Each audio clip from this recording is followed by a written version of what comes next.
everyone, and welcome to Beyond Care, where we explore the stories, struggles, and strengths that define caregiving. I'm your host, Annika Dhariwal, co-founder of Land to Care. Today, we're talking about something that weighs heavily on many family caregivers, the pressure to do it all, and to somehow be everything to everyone. It's a role that can leave you exhausted, overwhelmed, and feeling like you're failing, even when you're giving your all. But what if we reframe that role? What if caregiving isn't about being a caregiver, but about being an advocate? Joining me today is Debra Hallisey, founder of Advocate for Mom and Dad LLC. Debra is an author, speaker, blogger, and consultant to families with aging loved ones. She's also a former caregiver herself, having supported her mother for 9 years and her father until he passed from congestive heart failure. Debra, welcome to Beyond Care. I'm so glad to have you with us today, and thank you for being here. Annika, thank you, and Learn to Care for inviting me. I always appreciate talking with other people who really want to empower caregivers. I would like to start by asking, what does it mean to shift from being a caregiver to being an advocate in caregiving? Let me first of all say, I hope family caregivers are always advocates, but that role can really get lost behind the day-to-day necessities of helping your person get dressed or get to a doctor or to get fed. And so sometimes we are so caught in the to-do list that actually taking a step back and figuring out, well, how can I advocate for my person?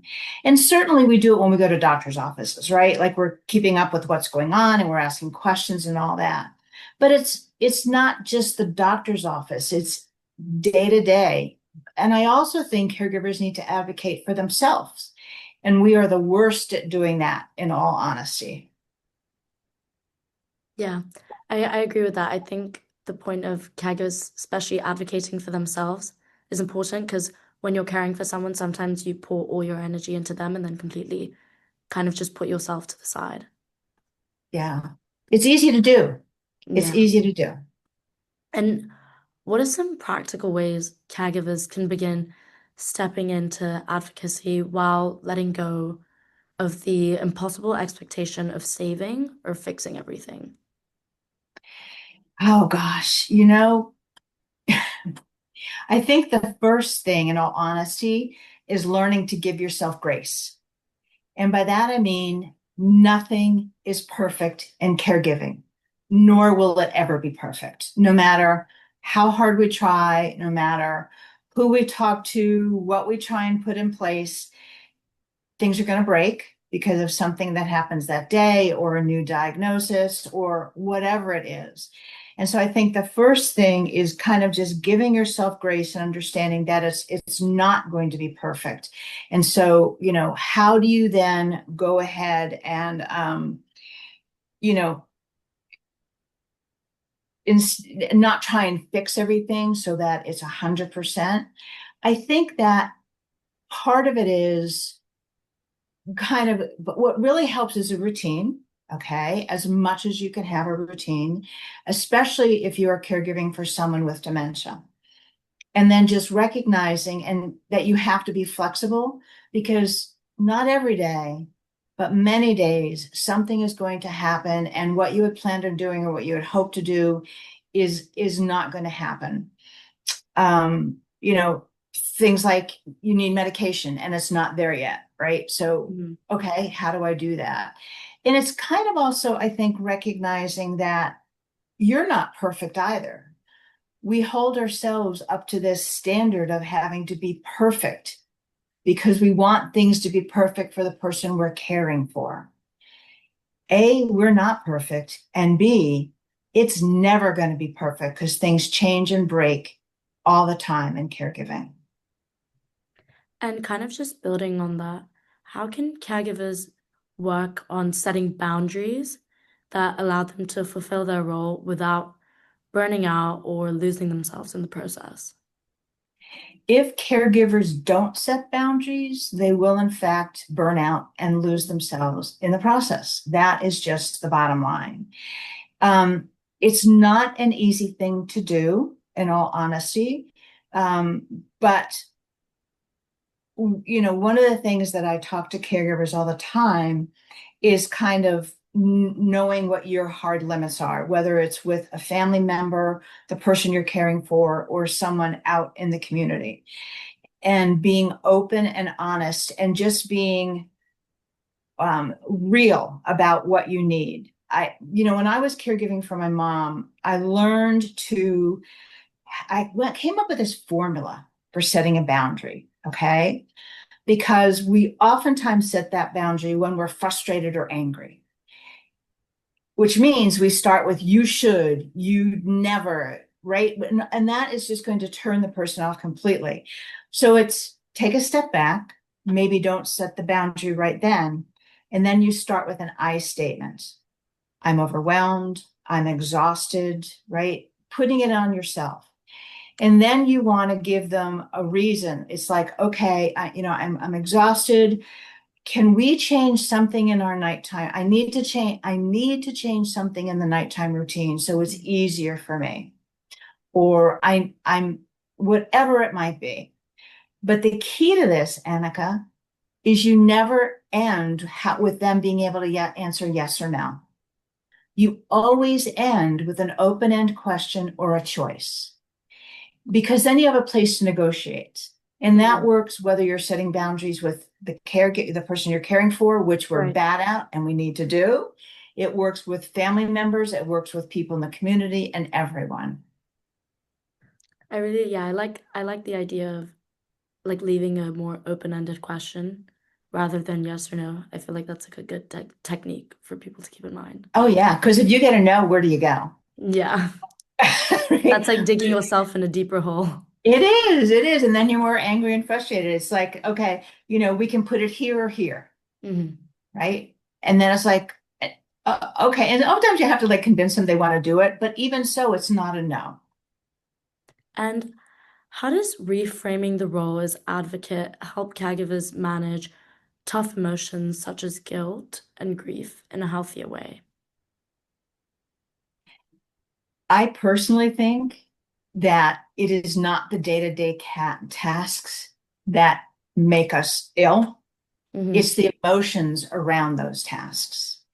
Because, you're doing something, you get asked to get up and do something else, and you're frustrated. I think the unspoken emotion that the unspoken emotion that happens within ourselves is grief. And oftentimes it's grief because our life will never be the same. And it's grief because what we had planned to do isn't going to happen. But the same is true with the person you're caring for. Because if you think about spouses and a caregiver spouse, they had a plan for retirement. And that plan is out the window now. And they are not going to do what they thought they would travel or whatever. So I think it's really important, first of all, to recognize that emotions are part of caregiving. They are not good or bad, they just are. That, if you set boundaries, that helps a lot of those emotions. And if you ask for help, that actually helps a lot of those emotions as well. I think the bottom line with grief runs through caregiving like a river, and nobody ever talks about it because your person is still alive. And so actually talking to people about it or journaling about it or just sitting down and thinking about it helps to release it. And it's important to release those emotions of grief and anger and frustration. Otherwise, it comes out as anger towards our person. Mm-hmm. And then you just feel guilty. And it just gets in this crazy, vicious cycle. And I find the point about like grieving what you had planned for your life to be, because I think a lot of times people will just always associate the emotion of grief with someone passing away, but it's also that emotion is kind of linked to, yeah, you had very like solid plans you were excited for, and then them not going through and dealing Yeah. with that. And if you're a dementia family caregiver, there's additional grief because you are losing the person right in front of you. Mm-hmm. Beyond, we're not going to get to travel. You are watching them quietly go away. And that is just a bone deep grief that Mm-hmm. we need to acknowledge and be able to talk about. And how can caregivers advocate for their loved ones' needs while managing sort of family dynamics and avoiding becoming overwhelmed by conflict? And truly, if you're the first thing is setting boundaries and asking for and saying yes to help. Because for me, those are the foundations of self care.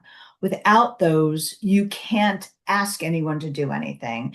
They offer help and you say no because you're being the person that does everything. Mm-hmm. So I think it's really important that we build that foundation early on of setting boundaries and asking for help. But I also think it's really interesting that family dynamics play such a huge role in caregiving and emotions. And so often I hear from caregivers who say, I asked my brother, my sister, my whoever to do this for me, and they didn't. They won't. Okay. I think there's a couple things about that. One is the caregiver needs to take a step back and think about when you ask for help, do you allow them to do it the way they need and want to do it, or do you try and control it? Because just because somebody's doing something different doesn't mean it's wrong. And you have to give up some level of control and allow them to do it in the way they need to do it, even if it isn't yours, as long as your person is safe. That's all you care about is them being safe. But I think the other part of that is I truly believe that it doesn't matter if there's been 2 children in a family or 5. Every child has a different childhood. And just because you're asking a sibling to do something, there may be something in their childhood that just doesn't allow them to step up. And Mm. no matter what you do and what you say, it's not going to change that dynamic. So I am always about who is your family of origin? Who's your siblings?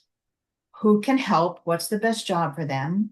And if somebody can't do what you need to do, who's your family of choice? Mm-hmm. Who's your support system for you? Friends, faith community, whatever it is. Because just because your family of origin can't do it doesn't mean somebody in your family choice wouldn't do it happily. And once you let go of that expectation that A, they're going to do it exactly like you, or B, they must do it because they're a sibling, a child, a lot of the angst and frustration that we have as caregivers goes away. Mm. Thank you so much. I think that's a very strong note to end on and a good piece of advice for everyone to keep. Turn to family of origin. Because Yeah. maybe sometimes when it's like a member of our family who we're focused on, we only expect like our immediate family or like our blood family, you could say, like to Yeah. help us Yeah. out, but to like look further is the way. Yeah. If your family of origin can't do it, there's a family of choice all around you. Deborah, thank you so much for sharing your wisdom and advice with us today. You've shown us that caregiving doesn't have to mean sacrificing ourselves. Instead, it can mean stepping into a more sustainable, empowered role, an advocate's role. And to our listeners, if this conversation helped lift some of the weight you've been carrying, share it with another caregiver who might need to hear these words today. And don't forget to follow Beyond Care for more conversations that honor and empower the caregiver experience. Until next time, take care of yourselves and each other. Thank you for listening.